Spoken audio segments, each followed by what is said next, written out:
everyone, in today's video I am going to walk you through how to change wallet's name in Bitget wallet app.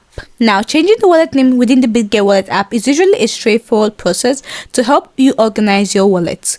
First of all, launch the Bitget wallet app on your mobile device. Then look for a wallet icon or a menu that allows you to manage your wallets. This might be a list of your wallets or a settings menu related to wallets. Locate the specific wallet you want to rename from the list of your wallets. Look for a rename, edit name, or similar option associated with the wallet. This might be a pencil icon, a menu option when you tap on the wallet, or a long press action. You'll be prompted to enter a new name for the wallet. Type in the desired name.